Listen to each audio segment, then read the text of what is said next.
Hello friends, welcome back to my YouTube channel my care about mama and baby.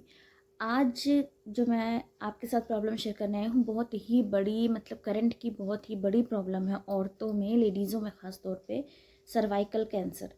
Cervical cancer से अभी हाल ही में एक actress Poonam Pandey की death हुई है, जो कि आपको किसी भी तरह लाइटली नहीं लेना है। अगर कोई भी सिम्टम्स आपको नज़र आते हैं तो प्लीज़ मेरी आपसे रिक्वेस्ट है कि आप स्क्रीनिंग ज़रूर करवाइए। आप डॉक्टर के पास जाके जांच ज़रूर करवाइए। वैसे तो ये जल्दी पकड़ में भी नहीं आता, ये 4th या 5th स्टेज पे पकड़ में आता है, लेकिन आपको अलर्ट रहना है। अगर इसमें से जो मैं आज आपको बताऊंगी, आप वीडियो में लास्ट तक बने रहिए, आपको मैं पूरी जानकारी दूंगी। और इसमें से अगर आपको एक भी सिम्टम्स नज़र आता है तो आपको डॉक्टर से मिलना है, अपनी अच्छे से जांच करवानी है। और इसका देखिए, मैं आपको फुल डिटेल में बताऊंगी, बस आप वीडियो स्किप मत कीजिएगा और बीच में छोड़ के जाइएगा मत। लास्ट तक इस वीडियो में बने रहिए, जिससे कि आपको पूरी जानकारी मिल सके कि जो मैं आपको बताना चाहती हूँ, जो इसके लिए मैं आज ये वीडियो शूट कर रही हूँ। ये आप रेड अलर्ट समझ लीजिए कि मैं आपको रेड अलर्ट कर रही हूँ कि सर्वाइकल कैंसर होता क्या है। देखिए, सबसे ज़्यादा ये इंडिया में पाया जाता है औरतों में, ये सर्वाइकल कैंसर। इसका बचाव इलाज दोनों हो सकता है, लेकिन इसके प्रति महिलाओं को जागरूकता कम है। ये जागरूकता कम होने की वजह से डॉक्टरों को सही समय पर इसकी जानकारी नहीं मिल पाती है और इलाज मिल पाना मुश्किल हो जाता है। देखिए, ये कुछ आंकड़े ऐसे बताते हैं कि 2019 में भारत में 45,000 से अधिक महिलाओं की मौत सर्वाइकल कैंसर की वजह से हुई है। सर्वाइकल कैंसर एक्चुअली में है क्या, हम बात करेंगे कि सर्वाइकल कैंसर एक्चुअली में है क्या। देखिए, किसी भी कैंसर, आपके शरीर में कोई भी कैंसर कैंसर होता है तो कोशिकाएं असामान्य और अनियंत्रित रूप से बढ़ने लगती हैं। कोई भी कैंसर हो, औरतों में 2 तरह के कैंसर मुख्यतः पाए जाते हैं, एक ब्रेस्ट कैंसर, दूसरा सर्वाइकल कैंसर। सर्वाइकल कैंसर बच्चेदानी के कैंसर को कहते हैं। तो इसमें कोशिकाएं जो हैं वो अनियंत्रित रूप से बढ़ने लगती हैं, जिसे हम कैंसर कहते हैं। कैंसर हमेशा शरीर के उस अंग में होता है, उस अंग के नाम से जाना जाता है जहाँ कैंसर शुरू होता है। इसलिए जब कैंसर आपके गर्भाशय बच्चेदानी से ये होता है तो उसे के निचले भाग से शुरू होता है और ऊपरी वजाइना तक जुड़ता है, ऊपर में जाके वजाइना तक जुड़ता है, जिसे गर्भाशय ग्रीवा कहते हैं। ज़्यादातर cervical cancer human papilloma virus HPV के संक्रमण के कारण होता है। तो इसे बच्चेदानी के मुंह का कैंसर भी कहते हैं। आपने सुना होगा सर्विक्स का मुंह ओपन नहीं हुआ, बच्चेदानी का मुंह ओपन नहीं हुआ डिलीवरी के टाइम पे, तो इसे सर्विक्स कैंसर या बच्चेदानी के मुंह का कैंसर भी कहते हैं। अब ह्यूमन, देखिए, HPV वायरस एक समूह है जिसके 100 से ज़्यादा प्रकार हैं और ये 30 प्रकार के लैंगिक क्षेत्रों को प्रभावित कर सकते हैं। इनमें से 14 कैंसर पैदा करने वाले हैं, जिन्हें हाई रिस्क HPV की श्रेणी में रखा जाता है। कैंसर के कारण क्या है, सबसे पहले तो आप रीज़न जान लीजिए कि सर्वाइकल कैंसर किस कारण से होता है। सर्वाइकल कैंसर के कई सारे ऐसे कारण हैं। एक तो है कि एक से ज़्यादा कई लोगों के साथ रिलेशनशिप करना, एक से ज़्यादा। HPV, ये सर्वाइकल कैंसर जो है ये इसलिए होता है, जिसके ज़्यादा से ज़्यादा चांसेस होते हैं कि अगर आप एक से ज़्यादा लोग के साथ रिलेशनशिप में हैं, शारीरिक संबंध अगर आप एक से ज़्यादा लोगों के साथ बनाते हैं तो इसके चांसेस बढ़ जाते हैं, 100% चांसेस हैं। तो आपको पहले तो किसी और के साथ असुरक्षित संबंध नहीं बनाने हैं। दूसरा है कि गर्भधारण, जो महिलाएं 3 या 3 से ज़्यादा बच्चों को जन्म दे चुकी हैं उनमें इस कैंसर का जोखिम ज़्यादा होता है। अगर आपके 1, 2, 3 या 3 से भी ज़्यादा बच्चे हैं तो उनमें भी इस कैंसर का ज़्यादा जोखिम होता है, उन्हें भी ये कैंसर होने की संभावना अधिक होती है।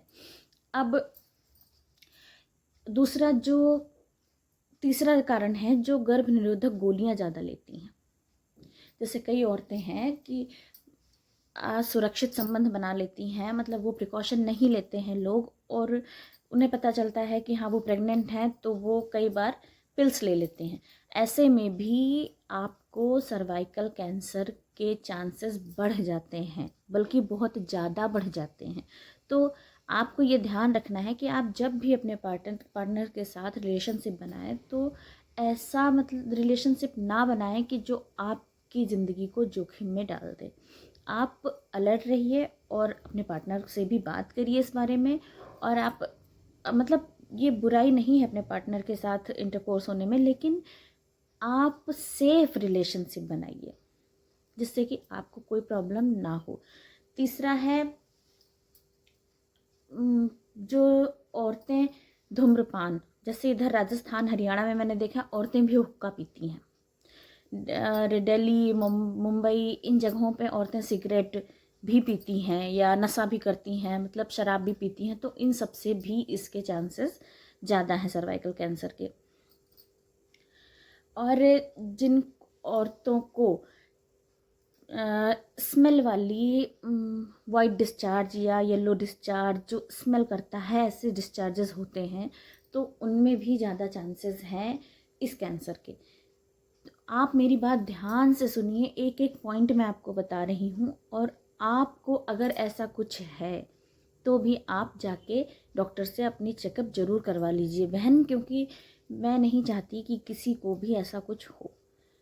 और इसीलिए मैं आपको अवेयर कर रही हूँ इस चीज़ के लिए कि आप पूनम पांडे की भी ज़्यादा उम्र नहीं थी, बहुत छोटी सी उम्र में उनको ये कैंसर हुआ और उन्होंने अपनी लाइफ से हाथ धो दिया। तो मैं नहीं चाहती कि आप में से किसी को भी ऐसा कुछ हो और आपको कोई रिस्क हो, इसलिए मैं आपको अवेयर कर रही हूँ इसके लिए, क्योंकि मेरा ये काम है और मैंने इसी चीज़ से बनाया है चैनल, क्योंकि मैं आपको अवेयर कर सकूँ। चलिए फिर बात करते हैं सर्वाइकल कैंसर के शुरुआती दौर में कुछ लक्षण दिखाई देते हैं, इनके लक्षणों के बारे में बात कर लेते हैं। लेकिन समय के साथ जैसे जैसे ये लक्षण गंभीर होने लगता है ना, इसके लक्षण लगते हैं निम्न में से किसी एक भी तरह के लक्षण दिखने पर आप सर्वाइकल कैंसर पहचान कर सकते हैं और डॉक्टर से परामर्श कर सकते हैं। देखिए, पहला है पैर में सूजन होना। जब आपको सर्वाइकल कैंसर की शुरुआत होती है, वो धीरे धीरे बढ़ता है, तो आपके पैरों में सूजन बनी रहती है, पैर में सूजन होना। और दूसरा है जब आप अपने पार्टनर के साथ इंटरकोर्स होते हैं, रिलेशनशिप बनाते हैं, तो आपको पेन होना, ज़्यादा दर्द होना, मतलब एबनॉर्मल दर्द होना, वो ये भी ए सर्वाइकल कैंसर का एक रीज़न है, मतलब लक्षण है। और तीसरा है अनियमित पीरियड आना, जिसके पीरियड भी टाइम से नहीं आते, किसी के जल्दी जल्दी आ जाते हैं, किसी के बढ़ के आते हैं, या किसी के महीने 6 महीने पे आते हैं, किसी के महीने में 2 बार 3 बार आ जाते हैं। तो ये भी सर्वाइकल कैंसर का एक लक्षण है। चौथा है ज़्यादा रक्तस्राव होना। मतलब ज़्यादा रक्तस्राव का मतलब होता है कि हैवी फ्लो, पीरियड के टाइम में आपको हैवी फ्लो होता है जब, तो उसको भी हम सर्वाइकल कैंसर के लक्षण मानते हैं। आप एक बार जाके देखिएगा, आप एक बार चेक कीजिएगा कि आपको हैवी फ्लो तो नहीं हो रहा है। नॉर्मल फ्लो तो पीरियड में सबको होता है, लेकिन आपको अगर हैवी फ्लो हो रहा है तो ये भी एक रीज़न हो सकता है, सर्वाइकल कैंसर का लक्षण हो सकता है। सॉरी, मैं रीज़न बोल रही हूँ, एक लक्षण हो सकता है ये सर्वाइकल कैंसर का। दूसरा, यूरिन पास करने में परेशानी होना। आपको टॉयलेट पास करने में दर्द होना या चिलकन सी होना, या आपको जल्दी जल्दी बार बार टॉयलेट आना, या आपका टॉयलेट रोक ना पाना। जैसे कभी होता है हम सफ़र में होते हैं या कहीं रास्ते में होते हैं, तो हम सोचते हैं घर पे पहुंच के हम फ्रेश हो लेंगे, या फिर हम कहीं ऐसी जगह होते हैं जहाँ पे हमें टॉयलेट करने की सुविधा नहीं होती है, तो हम सोचते हैं अपने घर जाके कर लेंगे। तो इस कंडीशन में आप अगर रोक नहीं पाते हैं और लीक हो जाता है, तो ये भी सर्वाइकल कैंसर का एक बहुत बड़ा लक्षण है। इसको भी आप इग्नोर मत कीजिएगा। ये एक चीज़ का और लक्षण है किडनी फेलियर का। अगर किडनी फेलियर है आप में, तो ये भी सर्वाइकल कैंसर का लक्षण है। और जो नेक्स्ट है वो है भूख में कमी होना, आपको भूख ना लगना।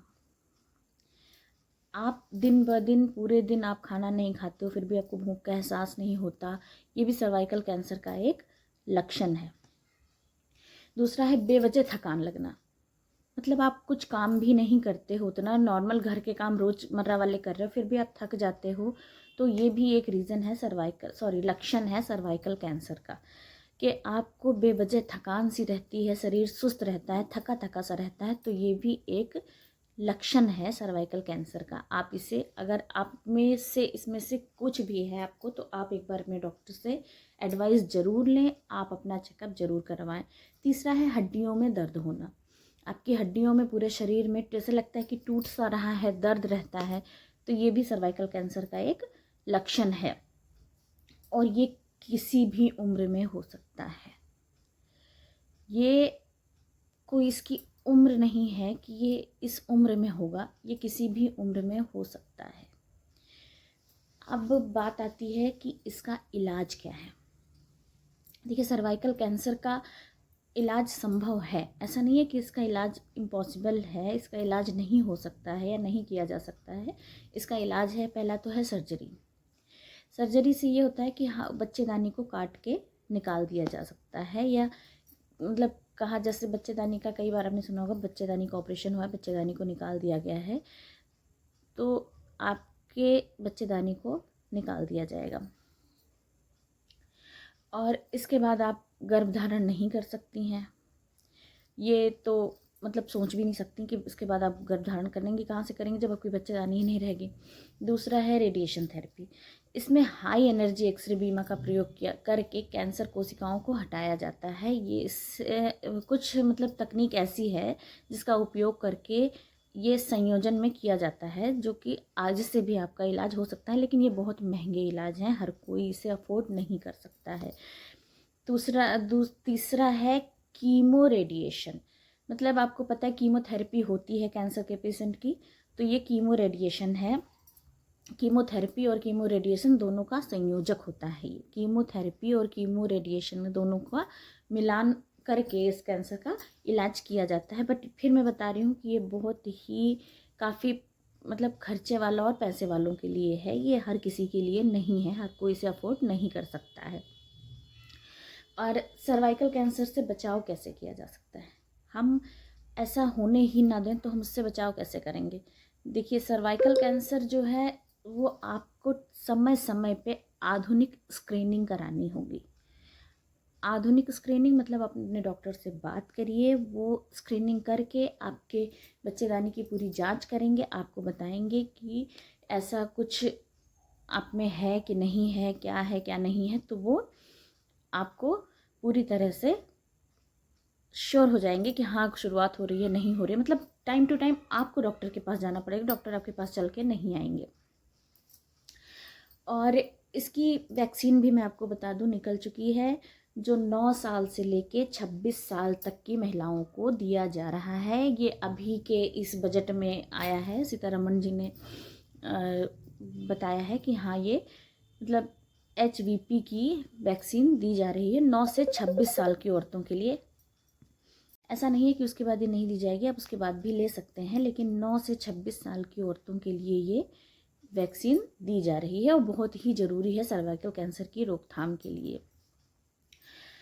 अब कुछ बातें मैं आपके साथ और साझा करती हूँ कि ऐसा नहीं है कि इस बीमारी से बचा नहीं जा सकता। अपनी लाइफस्टाइल को चेंज करके, सुरक्षित संबंध बना के, और कुछ ऐसी खान पान की चीज़ों को मतलब अपने लाइफ से हटा के भी आप इस कैंसर से बच सकते हैं। और इस हर कैंसर की बीमारी से लड़ने के लिए एक इंश्योरेंस होता है, जो कि आप चाहें तो करा सकती हैं, क्योंकि कैंसर ऐसी बड़ी बीमारी है कि हर कोई उसका खर्चा अफोर्ड नहीं कर सकता। कीमोथेरेपी ही इतनी महंगी होती है कि हर कोई इसका खर्चा अफोर्ड नहीं कर सकता। तो आप इससे लड़ने के लिए अपना एक इंश्योरेंस ज़रूर करा लें।